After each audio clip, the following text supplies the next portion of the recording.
ਬਾਬਾ ਜੀ ਜਿਸ ਵੇਲੇ ਮਾਲਕ ਮਿਹਰ ਕਰਨ ਤੇ ਆਵੇ ਨਾ, ਜਦੋਂ ਉਹਦੀ ਰਹਿਮਤ ਜੋਸ਼ ਮਾਰੇ ਨਾ, ਤੇ ਫਿਰ ਚੰਗੇ ਮੰਦੇ ਉਹ ਨਹੀਂ ਵੇਖਦਾ, ਉਹ ਫਿਰ ਸਾਰਿਆਂ ਨੂੰ ਬਖਸ਼ ਦਿੰਦਾ ਸਮੁੰਦਰ ਛਲ ਮਾਰਦਾ ਨਾ। ਤੇ ਜੇ ਮੈਂ ਆਣ ਡਿੱਗਾ ਦਰ ਤੇਰੇ, ਉਹ ਮੈਨੂੰ ਬਾਹੋਂ ਪਕੜ ਉਠਾਵੀਂ।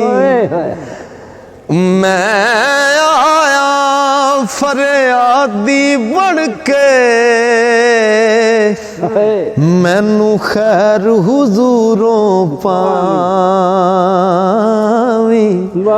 ਤੇ ਚੰਗਿਆਂ ਦਾ ਸੌਗਾਕ ਬਾਜ਼ਾਰੋਂ, ਤੇ ਤੂੰ ਮੰਦਿਆਂ ਨੂੰ ਗਲ ਲਾਵੀਂ।